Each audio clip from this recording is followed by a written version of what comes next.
Hello, friends. It's been a minute. I hope you guys have all been well. This week, I thought I would bring you guys along with me as I do some meal prep for the week. I don't usually do a lot of meal prep now that I'm home because I do have the time to cook fresh every day. But some days my back pain is so bad that having some things prepped and ready to go really helps. And there are some things that just take a long time. And some things like sourdough that you have to prep ahead of time if you want to have bread the next day. So here I am feeding my sourdough starter. I got pretty used to knowing how much of starter I have left in my jar. So estimated that that was about 60 grams. So then I add 60 grams of water and 60 grams of flour, mix it up, and if I am planning on actually making bread the next day, I will leave it out all day until it doubles in size. I've had this starter for almost 4 years now, so it does double in size pretty quickly in under 6 hours. And then I make my bread, leave it on the counter overnight, and then bake it in the morning. I've been loving smoothies. It's one of the only ways that I can ensure that I'm getting a ton of dark leafy greens. I like to buy organic spinach from Costco and I add some organic frozen strawberries, banana, hemp hearts, and nut milk. And I've been having a smoothie almost every day.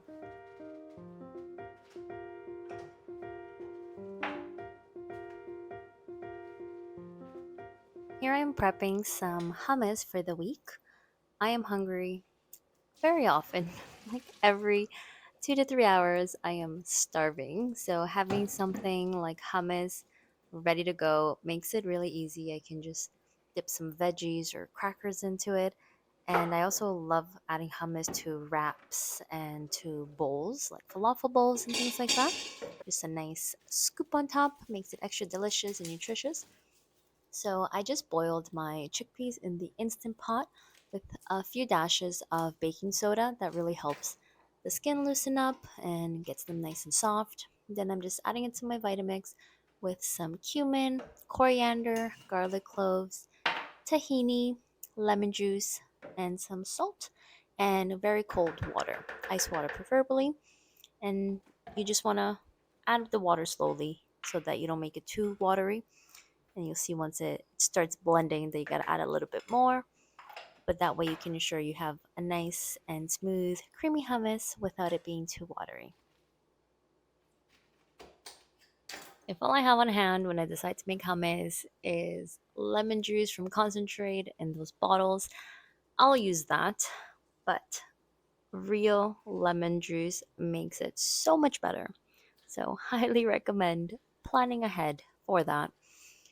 But I do make things a lot of the time like last minute. I will just feel like eating something and then I will make it happen with what I have and I'll substitute things if I need to. So it does work with the bottled lemon juice, but the real thing makes it really, really good.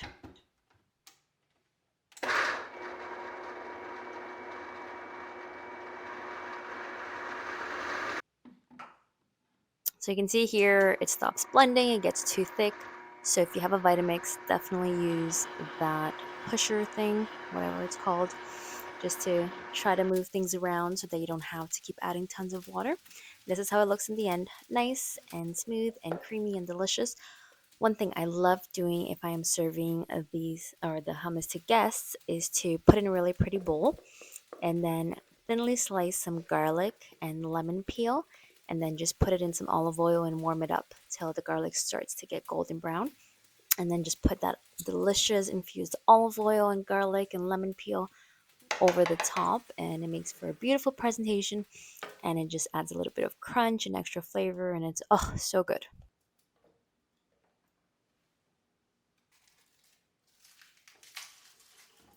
The next thing I decided to make ahead of time for this week because I knew I wanted to make this at some point, but there is a little bit of prep required, is lentil meat. So, as some of you may know, I eat mostly vegetarian. We eat chicken and fish occasionally, Maybe once a week we'll have either chicken or fish. And when we go out, I'll usually order chicken and fish. And my husband does eat red meat as well when he goes out, but I don't ever cook red meat or pork at home.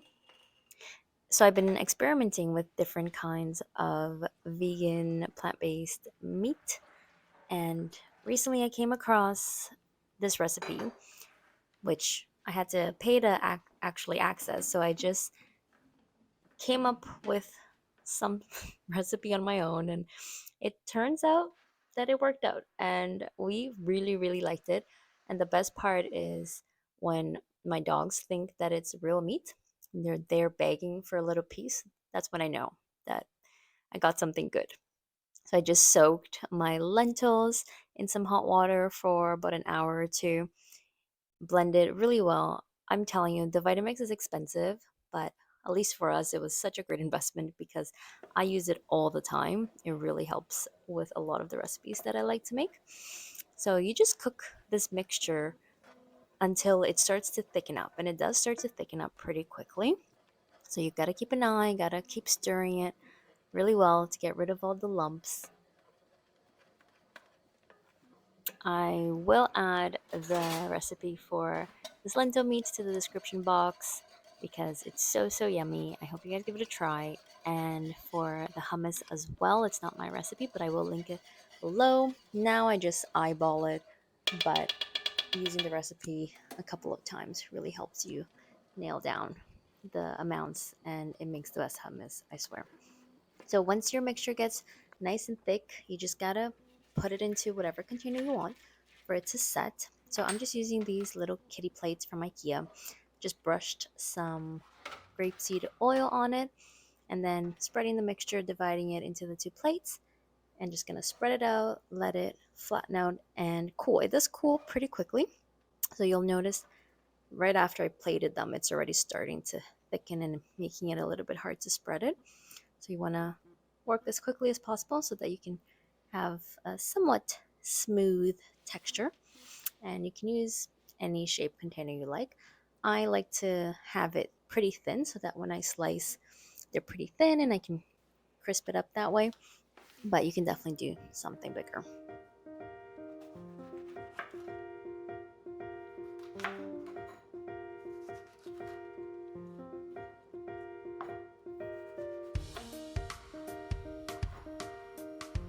So, moving along, I started working on my overnight oats. I love overnight oats. I've heard some people say they don't like it, and I feel like they're just not making it properly because it's delicious and it tastes like dessert. So this time I wanted to do two different flavors. I've been really into apples lately.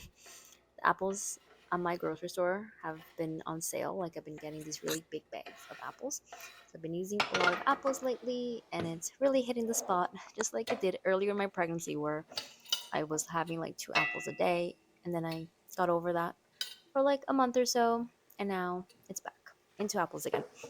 So I just sliced my apples nice and thin, and then to my cast iron, I'm just adding a little bit of butter and maple syrup.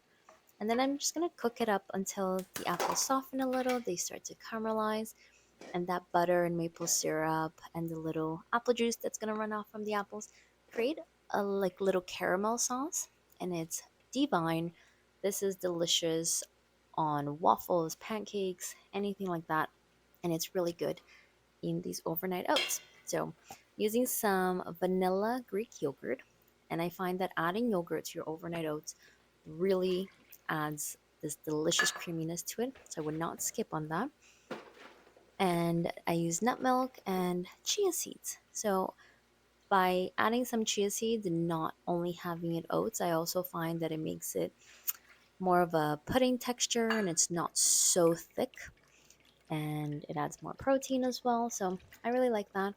So if you haven't tried adding some chia seeds to your overnight oats, I would recommend you give that a try.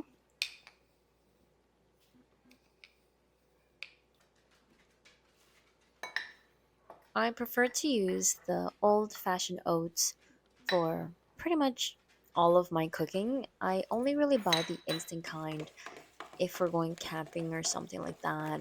and I'm just going to be pouring hot water over it. Otherwise, I prefer the traditional old fashioned one. It's less processed, it's better for you, it raises your sugar more slowly, doesn't spike the way the processed kind does. What's that? Apple. That doesn't look like apple. Caramelized No, apples. these are cakes. Oh, that's the lentil meat. Oh, yeah. If you do make these apples at home, be prepared for your kitchen to smell absolutely divine. They smell so good. They're starting to soften up. You can see that caramelization starting to happen, and they are almost ready to go for us to top our overnight oats. I recently got these jars and I am obsessed with them. I find them the cutest thing ever. I used to just put my overnight oats in mason jars, but I find that the lids rust very easily.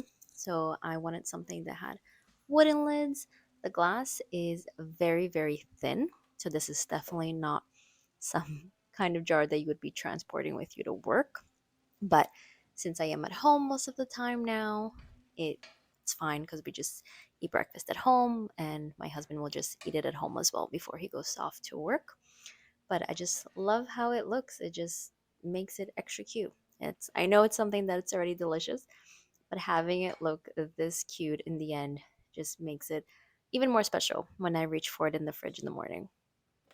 So I put half of the oat chia mixture at the bottom, topped it with half of the apples, and then topped up with more of the oat mixture. And then I'm going to finish it off with more apples and cinnamon. I love cinnamon, and apples and cinnamon, ugh, just the best combination.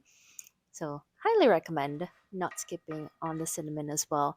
This literally tastes like apple pie. It is so delicious. I am craving it again just looking at it.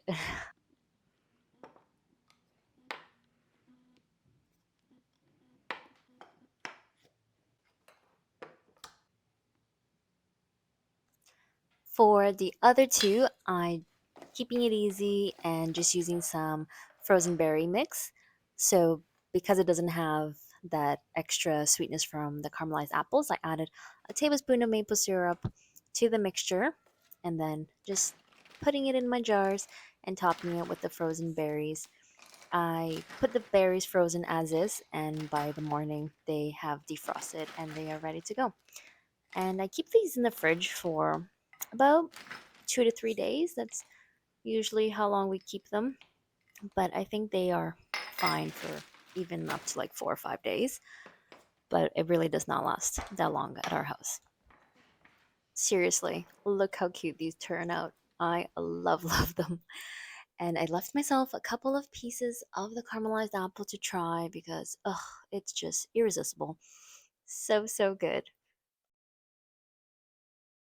So now that our overnight oats are ready and in the fridge, it's time to go back to our lentil meat. So as you can see, this was just about an hour and they have completely firmed up. You can put them in the freezer as well to firm up faster, but it does firm up pretty quick at room temperature as well. I'm just starting on my couscous salad for tonight's dinner. I'm just using some whole grain couscous here. And in the directions, it does say to do it on the stove top, but I always do it this way and it works perfectly fine. I just add boiling water over top, my spices, cover it, and let it sit for 5 minutes, and it fluffs up and cooks beautifully.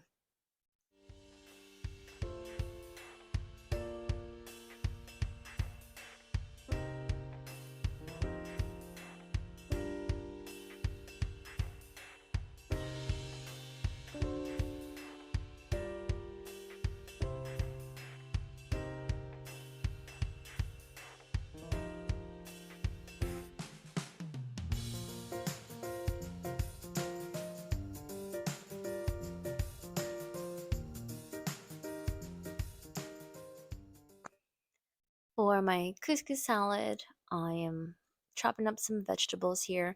I've got some cucumber, some beautiful tomatoes, and some parsley, some red onion, some feta, some olives, delicious. I love the combination of all these things.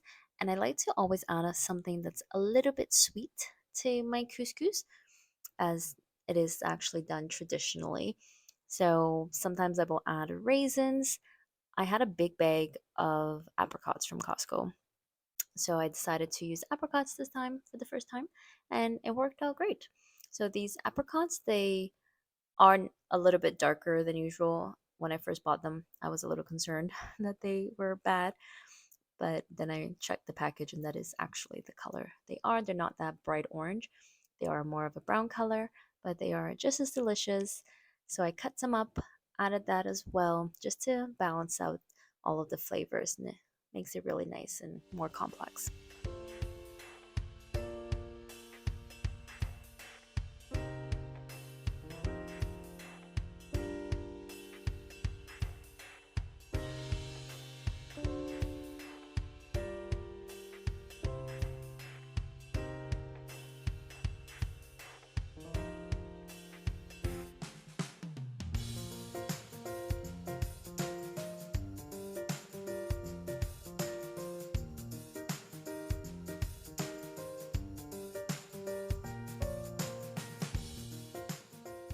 So my couscous is now ready. Look how it just absorbed all that water, puffed up, and it's fluffy and beautiful and ready to go. So it's time to add all of my chopped veggies and apricot and olives. And I'm crumbling my delicious feta cheese. I love the saltiness that feta adds to salads, and it just makes it such a vibrant, summery, springtime type of salad. Fresh lime juice or lemon juice just really brightens all the flavor and brings it to life. So, highly recommend using the real thing for this as well. So, just finishing it off with some freshly cracked black pepper and good olive oil. Then, time to toss it all together, give it a try, a taste, and just see if it's good as is or if it needs anything else. So, I'm prepping this earlier in the day because we were having this for dinner that same night, and I like it to have a chance to sit together and infuse for all the flavors to mingle, and it just tastes yummier that way. To accompany this couscous salad, I am using some wild caught haddock that I get from Costco. It comes in frozen, individually packed fillets. And to season it, I'm using this red pepper paste that I made with one of my best friend's mom, who is Portuguese. It's a fermented pepper paste and it's salty and really good to season meat. It's delicious on bread. I'm using that and one of my uncle's homemade seasoning, which is sea salt with literally like 30 different spices. So I love getting that off of him and using that to season my meats whenever I make fish or chicken.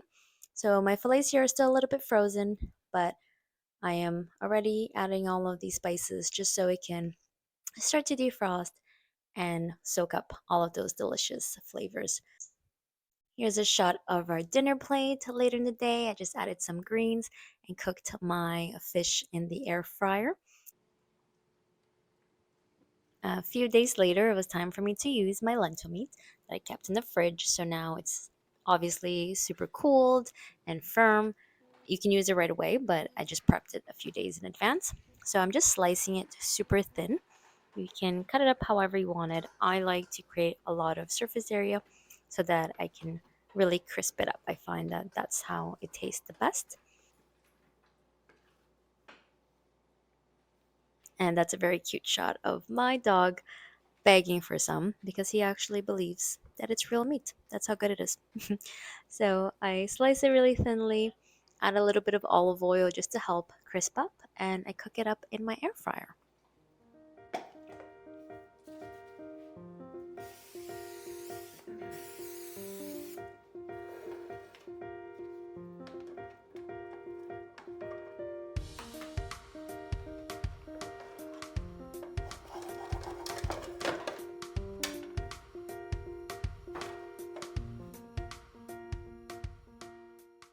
I love having sauteed onions to add the meat to.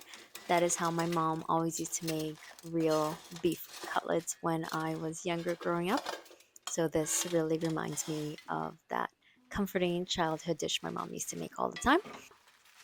And the fact that no animals had to die is a bonus, and it's super nutritious because of the lentils and very affordable because let's be real, red meat is very expensive nowadays. So sometimes they clump up and get stuck together when they're in the air fryer, so I just pull them apart with my finger, mix it well, soak up all those onion flavors and a little bit of the butter and olive oil that I added in there as well. And let me tell you, it is delicious. I really recommend giving this one a try. And this was our plate. I served it with rice and beans and salad, and it really hit the spot. Hope you guys enjoyed this video, and until next time.